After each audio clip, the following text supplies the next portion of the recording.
السلام علیکم ناظرین، میں ہوں منصور علی خان، اپنے ریڈیو چینل کے اوپر آپ کو خوش آمدید کہیں گے۔ ناظرین، لگتا ہے کہ بھارت کا جو صبر کا پیمانہ ہے وہ لبریز ہو گیا ہے، اور جناب پاکستانیوں کے حوالے سے ایک اور حکم جاری کر دیا ہے انہوں نے۔ یوٹیوب چینل بند کیے، انسٹاگرام بند کیے، اب ایک اور پابندی انہوں نے لگا دی ہے۔ اس کے بارے میں تھوڑی دیر میں آپ کے ساتھ جو ہے تفصیلات شیئر کریں گے۔ اور ابھی جو ہے وہ جنگ کا آغاز نہیں ہوا اور بھارتی فوجیوں کی ہلاکت ہو گئی ہے ایک حادثے کے اندر۔ مقبوضہ کشمیر میں ہی واقعہ پیش آیا ہے، وہاں پہ یہ ہلاکت کیوں ہوئی ہے اس کی ڈیٹیلز بھی جو ہے وہ آپ کے ساتھ شیئر کریں گے، اور پچھلے 12 گھنٹے میں جو اہم ترین خبریں ہیں وہ بھی آپ کے ساتھ شیئر کرتے ہیں۔ سندھ طاس معاہدہ، انڈس واٹر ٹریٹی، جس کو نریندر مودی جو ہے وہ ختم کرنا چاہتا ہے۔ ابھی تو اس نے اپنے آپ کو صرف سسپینڈ کیا ہوا ہے، لیکن وہ اسے باقاعدہ طور پہ ختم کرنا چاہتا ہے۔ انڈیا کے اپنے اندر سے جو ہے اب آوازیں آنا شروع ہو گئی ہیں کہ یہ بیوقوفی مت کرنا۔ تو یہ ساری ڈیٹیلز جو ہیں وہ آپ کے ساتھ شیئر کریں گے اس ویڈیو کے اندر۔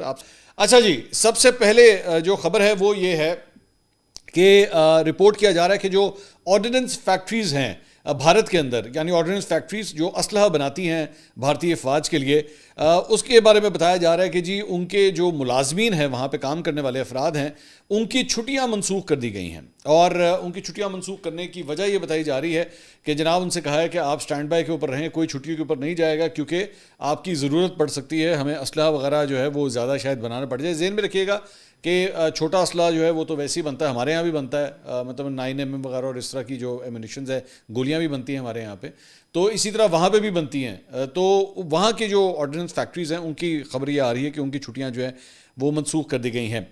دوسرا جناب، ایک اور خبر یہ ہے کہ نریندر مودی نے جناب جو ایئر چیف ہے بھارت کے، ایئر چیف مارشل امرپریت سنگھ، ان سے جو ہے وہ نریندر مودی نے ملاقات کی ہے۔ اس سے پہلے نیول چیف سے بھی ملاقات ہوئی تھی، اور جو ان کے آرمی چیف ہیں ان سے بھی ان کی یہ ملاقات ہو چکی ہے۔ انڈین بحریہ کے سربراہ ایڈمرل دنیش کے ترپاٹھی، ان سے نیول چیف سے پہلے ملاقات ہوئی تھی، اب ان سے بھی جو ہے وہ ملاقات ہوئی ہے۔ اب اس کو اس تناظر میں جو ہے وہ دیکھا جا رہا ہے کہ یہ جو ملاقاتیں ہو رہی ہیں اس کا مطلب ہے کیا کچھ بڑا ہونے والا ہے، کیا بھارت کچھ بڑا کرنے والا ہے جو ایک ایک کر کے ملاقاتیں ہو رہی ہیں، یا پھر وہ بیسکلی ان سے بریفنگ دے رہے ہیں کہ جی کیا ہم کچھ کر بھی سکتے ہیں یا نہیں کر سکتے، اور اگر ہم نے کچھ کیا تو پاکستان کی طرف سے جو ہے وہ رسپانس کتنا بڑا آ سکتا ہے۔ اچھا، ذہن میں رکھیے گا کہ اس وقت جو بھارت کی صورتحال ہے اس میں فرسٹریشن بڑھتی جا رہی ہے، ان کو سمجھ نہیں آ رہی کہ ہم آخر اس کا مقابلہ کریں کس طرح۔ اور جب آپ ذہن میں رکھیے گا کہ جب یہ فرسٹریشن زیادہ ہو جاتی ہے تو پھر اس کے بعد ہی کوئی بیوقوفی ہوتی ہے۔ تو اور جب آپ کا دشمن اس قسم کا ہو کہ وہ کوئی بھی ایسی ویسی اوٹ پٹانگ جو ہے حرکت کر سکتا ہے اپنے سیاسی فائدے کے لیے، تو یو نیور نو کہ وہ جو ہے وہ کوئی بیوقوفی کر بیٹھے، اور اس کے بعد میں اس کا جو نتیجہ نکلے گا وہ بعد میں دیکھتا رہے گا، لیکن اس کا چانس ہے کہ اس کی طرف سے کوئی ایسی بیوقوفی ہو سکتی ہے۔ اچھا جی، اس کے علاوہ اور جو خبر ہے جی اس کے مطابق جو پچھلے دنوں ایک جو نیول آفیسر تھے پہلگام میں جن کی ہلاکت ہوئی تھی، اور ہم نے ڈسکس بھی کیا تھا، جن کی بیوہ کی جو ہے وہ ایک ویڈیو بھی سامنے آئی تھی جس میں وہ بہت افسردہ تھیں، رو رہی تھیں، اور ان کی ایک تصویر آئی تھی جس میں وہ اپنے ہسبینڈ کی بالکل لاش کے ساتھ ہی بیٹھی ہوئی ہیں۔ اب اس کے بعد انہوں نے ایک بیان دیا تھا اور انہوں نے کہا تھا کہ جی مسلمانوں کو اور کشمیریوں کو ٹارگٹ مت کریں، ان کا اس سارے معاملے کے اندر کوئی قصور نہیں ہے۔ تو اس کے بعد ان کے اگینسٹ اتنی کو ایک گندی اور واہیات قسم کی ایک کیمپین جو ہے اس خاتون کے خلاف شروع ہوئی ہے کہ انڈیا خود جو ہے وہ شوق میں چلا گیا ہے کہ یا آخر ایک بیوہ کے ساتھ جو ہے کوئی اس طرح کی زبان کس طرح استعمال کر سکتا ہے، وہ لوگ خود حیران اور پریشان ہیں۔ تو اس کے اوپر جو ہے یہ ایک وہاں کا ٹویٹر صارف تھا، اس نے لکھا جی کہ نروال کی بیوہ پر تنقید کرتے ہوئے اس نے کہا جی جواہر لال نہرو یونیورسٹی میں یہ کشمیریوں سے ملنے جاتی تھی، یہ ایک کشمیری لڑکے سے بھی ملنے جاتی تھی اور اکٹھے رہتے تھے۔ مطلب یہ اتنا گندا اور گھنونا قسم کا الزام جو ہے اس نیول آفیسر کی بیوہ کے اوپر جو ہے وہ لگایا گیا ہے۔ ادھر ایک راہل پنڈتیا ہیں، انہوں نے اسی کے اوپر جواب دیا، انہوں نے کہا یہ وہی طریقہ ہے جس سے یہ ناکام لوگ فوجی اہلکاروں اور ان کے خاندانوں کے ساتھ سلوک کرتے ہیں، صرف اس لیے کہ اس نے وہ نہیں کیا جو یہ سننا چاہتے ہیں، وہ نہیں کہا جو یہ سننا چاہتے ہیں۔ یہ بتاتا ہے کہ وہ ایک سپاہی کی کتنی عزت کرتے ہیں، بالکل گھٹیا لوگ ہیں۔ مطلب یہ اس نے جو ہے اس ٹویٹ کے ذریعے اس نے یہ کامنٹ بھی کیا ہے۔ اس کے علاوہ جناب ایک بڑا کلپ جو ہے اس وقت وائرل ہو رہا ہے ٹی وی سکرینز کے حوالے سے، اور وہ یہ ہے کہ پہلگام واقعے کو جواز بنا کر نریندر مودی بیسکلی جو کچھ نہ کچھ کرنا چاہ رہا ہے، اور اصل کہانی میں نے آپ کو بتایا کہ اصل بات یہ ہے کہ وہ ووٹ مانگنا چاہ رہا ہے۔ تو کانگریس کے ایک رہنما نے ٹاک شو کے اندر ہی جو ہے اسے بے نقاب کر دیا۔ اپوزیشن رہنما نے لائیو پروگرام میں جو ہے وہ نریندر مودی کے حوالے سے جو ہے اس نے کہا کہ جی یہ پہلے بھی جو ہے شہیدوں کے نام پہ جو ہے ووٹ مانگتے رہے ہیں۔ تو ان کی جو ایک اینکر پرسن ہے جو یہ ٹاک شو کنڈکٹ کر رہی تھی, اس نے کہا نہیں یہ تو ہو ہی نہیں سکتا, نریندر مودی کو جو گل کرتے ہیں اس طرح تو ہو ہی نہیں سکتا. اور اس نے کہا جی اس نے ماضی میں ایسا کبھی نہیں کہا ہے. تو کانگریس کے اس نے رہنما نے کہا جی اس نے کہا ہے میں آپ کو سنا سکتا ہوں. اس نے کہا جی آپ کلپ جو ہے وہ ڈھونڈ کے نکالیں تو میں چلا دوں گی اگر آپ نکال سکتے ہیں. تو وہ کانگریس کا جو رہنما ہے اس نے یہ کلپ ڈھونڈ نکالا اور ڈھونڈ نکال کے اس نے چلوا دیا.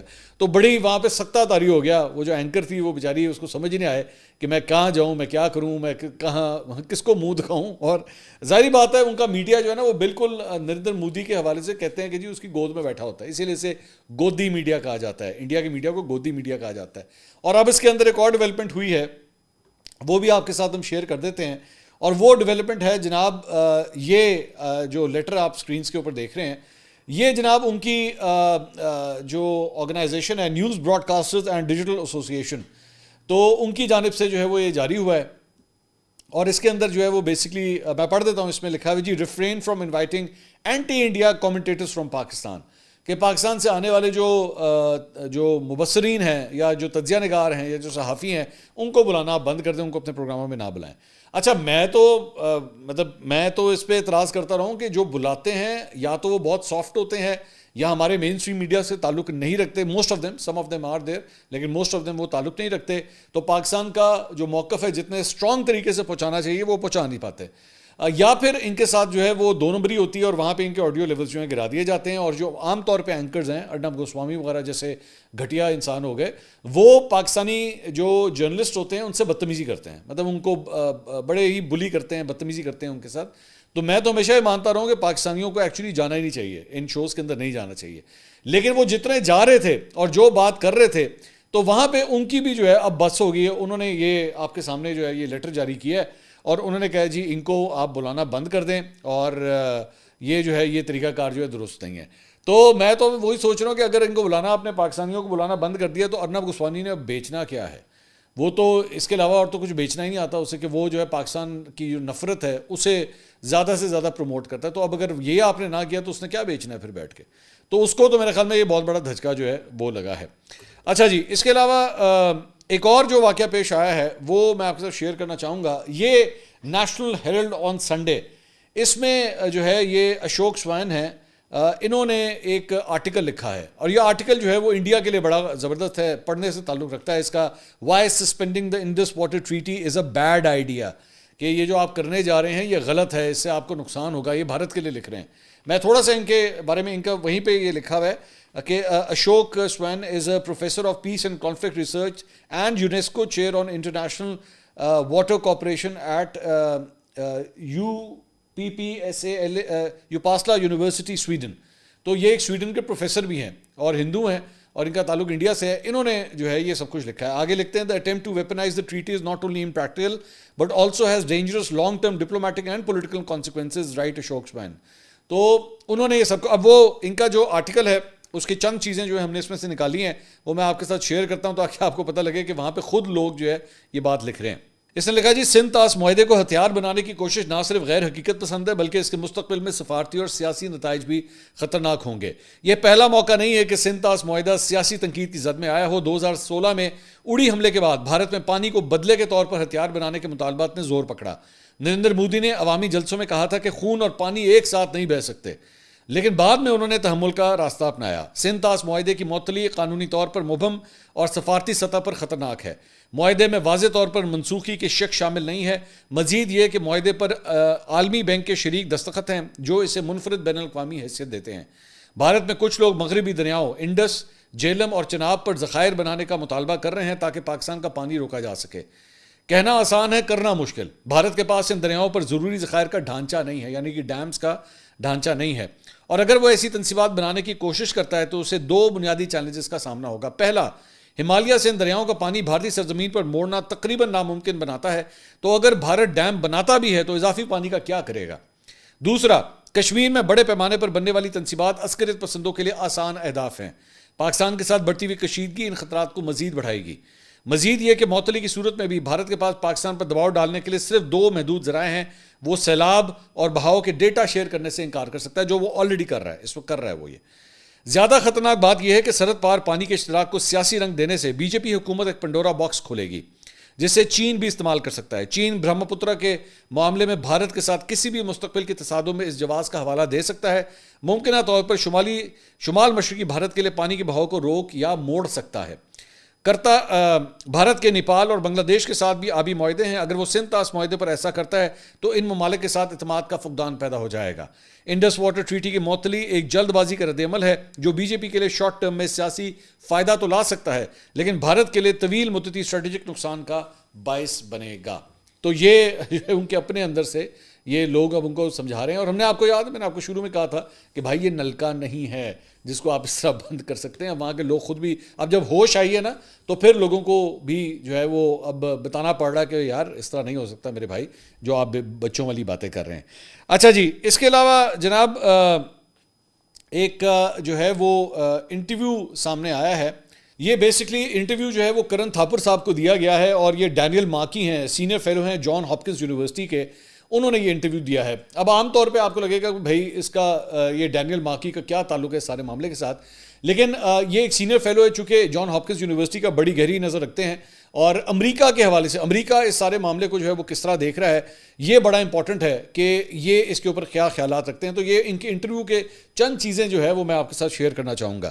ایک تو مختلف اگر اس کے ہم نے کچھ پوائنٹرز نکالے ہیں. ایک تو امریکہ کی بھارت پاکستان تنازع کے اوپر پوزیشن کیا ہے. اب یہ خود جان ہاپکنز یونیورسٹی میں وہیں پہ موجود ہیں، انہوں نے اس کے اوپر کیا کامنٹ کیا. انہوں نے کہا ٹرمپ انتظامیہ میں تقسیم نظر آتی ہے. وائٹ ہاؤس جو ہے وہ کشمیر کے مسئلے کو ایک طویل عرصے سے جاری مشکل سمجھتا ہے جسے بھارت اور پاکستان کو خود حل کرنا ہے، جبکہ محکمہ خارجہ فعال طور پر تحمل اور ذمہ دارانہ حل کی حوصلہ افزائی کرتا ہے تاکہ کشیدگی بڑھنے سے اسے روکا جا سکے. پھر ایک سوال ہوا جی پہلگام حملے پر امریکی نقطہ نظر کیا ہے. تو اس میں اس نے کہا کہ جی امریکہ عمومی طور پر بھارت کے اس دعوے سے ہمدردی رکھتا ہے کہ پہلگام حملہ پاکستان میں موجود دہشت گرد گروہوں جیسے کہ ریزسٹنٹ فرنٹ یا لشکر طیبہ کی ایک شاخ سے منسلک ہے. حالانکہ کچھ سفارتکار مخصوص ثبوتوں پر سوال اٹھاتے ہیں جو کہ مضبوط ثبوت کے انتظار میں محتاط رویے کو ظاہر کرتا ہے. پھر ان سے جو ہے وہ سوال ہوا کہ جی پاکستان کے حوالے سے جو ہے وہ امریکہ کی ایک ہچکچاہٹ کیوں نظر آ رہی ہے کہ امریکہ کھل کے پاکستان کے خلاف بول کیوں نہیں رہا. تو اس پہ اس نے کہا جی امریکہ نے پہلگام حملے کے لیے پاکستان کی واضح طور پر کوئی مذمت نہیں کی ہے اور نہ ہی انصاف کا مطالبہ کیا، غالباً اس لیے کہ پاکستان کی حکومت سے اس واقعے کا براہ راست تعلق ثابت کرنے کے شواہد ہی موجود نہیں ہیں، جس کی وجہ سے غیر جانبدار رویہ اپنایا گیا تاکہ قبل از وقت نتائج سے بچا جا سکے. پھر بھارتی فوجی کارروائی کا امکان، اس کے اوپر اس سے جو ہے وہ سوال کیا گیا. اس نے کہا واشنگٹن میں باخبر آراء جو ہے وہ بھارتی قیادت کے بیانات اور ماضی کے نمونوں مثلا 2016 کی سرجیکل سٹرائکس، 2019 کا بالا کوٹ کا حملہ کی بنیاد پر یہ ظاہر کرتی ہیں کہ بھارتی فوجی کارروائی کا امکان ہے، حالانکہ محدود انٹیلیجنس کی وجہ سے تفصیلات قیاس سرائی پر ہی مبنی ہے. یعنی کہ بھارت کے پاس جو ہے پراپر انٹیلیجنس بھی موجود نہیں ہے جس کی وجہ سے وہ کترا رہا ہے. پھر ان سے سوال ہوا کہ بھارتی حکمت عملی کے اوپر جو ہے وہ کیا قیاس سرائیاں ہو رہی ہیں. تو اس پہ انہوں نے کہا کہ بھارت کے ماضی کے حملوں کو دہرانے کا امکان کم ہے اور وہ ایک زیادہ مؤثر یا شاندار کارروائی کا سوچ سکتا ہے تاکہ ڈیٹرنس کو دوبارہ قائم کیا جا سکے اور بھارت میں اندرونی سطح پر طاقت کا مظاہرہ کیا جا سکے. بھارت 2019 کے بالا کوٹ حملے کی عالمی سطح پر سمجھی جانے والی خامیوں سے سبق سیکھے گا. پھر ان سے سوال ہوا کہ امریکی کوششیں جو ہیں وہ تحمل کے لیے کہ کسی طرح جو ہے اس میں تحمل پیدا کیا جائے. اس پہ انہوں نے کہا جی امریکی وزیر خارجہ مارکو روبیو کی بھارتی اور پاکستانی رہنماؤں سے بات چیت تحمل کی کوششوں کی نشاندہی کرتی ہے. بھارت کی کالز لینے کی رضامندی کو ممکنہ طور پر مثبت علامت سمجھا جاتا ہے جو کہ ماضی کے بحرانوں کے برعکس ہے. ماضی میں بھارتی خاموش کارروائی کی نشاندہی سمجھی جاتی تھی. پھر ان سے سوال ہوا کہ کشیدگی بڑھنے کے خدشات کیا ہیں. اس پہ انہوں نے کہا جی واشنگٹن کو ایک بڑھتی ہوئی کشیدگی کے سلسلے کا خدشہ ہے جو کہ ایک دوسرے کے خلاف اقدامات جیسے کہ 2019 میں بالا کوٹ حملے کے بعد پاکستان کی جوابی کارروائی کی وجہ سے ہو سکتا ہے. امریکی اثر و رسوخ محدود ہونے کی وجہ سے تناؤ کو کم کرنے کے لیے بھارت اور پاکستان کے اپنے فیصلوں پر انحصار کرنا پڑتا ہے. فوجی توازن کے حوالے سے ان سے سوال ہوا دونوں ملکوں کے درمیان. انہوں نے کہا بھارت اپنی بڑی فوج اور معیشت کی وجہ سے طویل مدتی فائدہ رکھتا ہے لیکن قلیل مدتی طور پر پاکستان کی صلاحیتوں کی وجہ سے ایک تعطل کی صورتحال ہے. دونوں فریق میزائل صلاحیتوں اور ڈرون جنگ جیسے حربوں کی صلاحیت رکھتے ہیں. چین کے کردار کے حوالے سے سوال ہوا تو اس پہ انہوں نے کہا جی کہ 2020 سے بھارت کا چین کی سرحد پر اسٹریٹجک فوکس اسے پاکستان کے محاذ سے توجہ ہٹانے پر مجبور کرتا ہے. اس سے احتیاط کا عنصر بھی پیدا ہوتا ہے اگرچہ ابتدائی طور پر نہیں، لیکن اگر پاکستان کے وجود کو خطرہ لاحق ہوا تو چین مداخلت کر سکتا ہے. اب یہ بڑی امپورٹنٹ سٹیٹمنٹ ہے جو ڈینیل ماکی کی طرف سے آ رہی ہے کہ چین جو ہے وہ کوئی نہ کوئی انٹرسیپشن جو ہے وہ ضرور کر سکتا ہے. اس کے علاوہ جناب ایک اور بڑی انٹرسٹنگ جو ہے وہ چیز سامنے آئی ہے اور جس طرح میں نے آپ کو بتایا تھا کہ یہاں پہ پاکستانی ایکٹرز ایکٹریسز ان کے اکاؤنٹس بند کیے جا رہے ہیں, جرنلسٹ کے, پولیٹیشینس کے. عمران خان صاحب کا اکاؤنٹ بھی جو ہے مجھے پتہ لگا ہے بند کر دیا گیا ہے, اور میری اطلاعات کے مطابق یوٹیوب کے اوپر جو ہے وہ عمران ریاض خان اور صابر شاکر اور شہباز گل ان کے اکاؤنٹس بھی جو ہے وہ بند ہو چکے ہیں. میں چند ہی اکاؤنٹس ہیں جو ابھی بچے ہیں, شاید جاوید چودھری صاحب کا ایک اکاؤنٹ بچا ہے جو ابھی تک کم از کم بند نہیں ہوا, میرا خیال میں شاید اور کس کے ہیں, مجھے ابھی تک صرف ان کا یاد آ رہا ہے, شاید ہو سکتا ہے اور بھی ہوں, میں یہ نہیں کہہ رہا اور نہیں ہوں گے, لیکن مجھے صرف ابھی ان کا اکاؤنٹ یاد ہے. ہو سکتا ہے اس کو بھی آنے والے 1-2 دن کے اندر جو ہے وہ بند کر دیا جائے. اچھا جی, جو ایک حادثہ پیش آیا ہے جناب مقبوضہ کشمیر میں, اب ذرا اس کی اپڈیٹس آپ کے ساتھ شیئر کرتے ہیں. یہ بیسکلی مقبوضہ جموں و کشمیر کے ضلع رامبن میں جو ہے یہ واقعہ پیش آیا, جہاں پہ ایک بھارتی فوجی ٹرک جو ہے وہ نیچے گر گیا رستے سے, اور اس کی وجہ سے جو ہے 3 فوجی اہلکار جو ہے وہ موت کے منہ میں چلے گئے. اب یہ بڑا امبیرسنگ ہے, آج سے چند دن پہلے جو ہے وہ بھارت کے ایک جہاز کا ایک ٹکڑا جو ہے وہ نیچے گر گیا تھا, اس سے وہ پورے ایک گھر کو جو ہے نقصان پہنچا تھا. That was very embarrassing.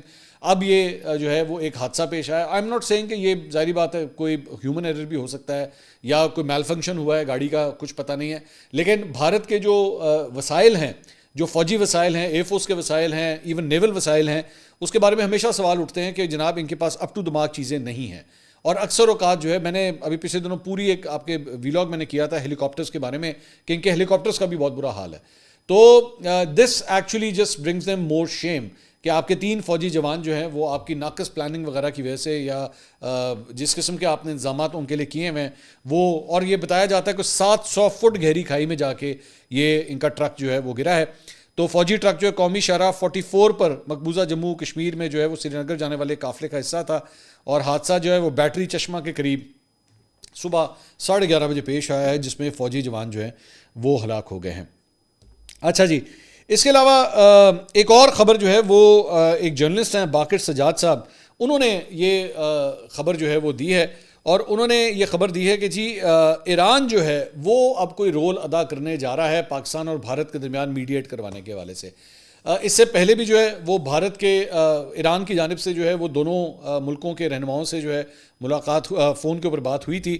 اب انہوں نے یہ بتایا کہ جی سید عباس اراغچی جو کہ فارن منسٹر ہیں ایران کے, وہ پیر والے دن یا کہ کل جو ہے وہ اسلام آباد آ رہے ہیں, اور اس کے بعد بدھ کو جو ہے وہ بھارت جا رہے ہیں. اور یہ کہا جا رہا ہے کہ ایران اور سعودی عرب جو عام طور پہ ایک زمانے میں خود جو ہے وہ ایک دوسرے کے کافی مخالف رہے ہیں, لیکن اب جو ہے وہ دونوں ممالک جو ہیں وہ اس معاملے پہ میڈیٹ کروانے کے لیے تیار ہیں, پاکستان اور بھارت کے درمیان کے کسی طرح معاملہ جو ہیں ان کو ریزالو کیا جا سکے. اس کے علاوہ جناب صدر مملکت آصف علی زرداری نے قومی اسمبلی کا اجلاس بلانے سے ایک دن پہلے ہی جو ہے وہ 4 آرڈیننسز جاری کر دی ہیں, اور قومی اسمبلی کا اجلاس جو ہے وہ پیر کی شام 5 بجے طلب کیا گیا ہے. اس کے علاوہ ایک اور خبر یہ آئی ہے کہ جناب آج جو بریفنگ دی جانی تھی D G I S P R کی جانب سے اور عطا اللہ تارڑ کی جانب سے, مجھے نہیں پتا اب یہ ویڈیو آپ اس وقت کب دیکھ رہے ہیں, لیکن آخری اطلاعات یہ ہے کہ پاکستان تحریک انصاف نے اس میں شرکت کرنے سے انکار کر دیا ہے کہ جی ہم نہیں اس کے اندر آ رہے. اس سے پہلے قومی اسمبلی کی سلامتی کمیٹی کا پارلیمانی کمیٹی کا جو ہے اجلاس ہوا تھا, اس میں بھی پاکستان تحریک انصاف نے شرکت سے انکار کر دیا تھا. اب بھی جو ہے وہ اس بریفنگ کو لینے سے انہوں نے انکار کر دیا ہے. اگلی ویڈیو میں آپ سے دوبارہ ملاقات ہوگی. اللہ حافظ.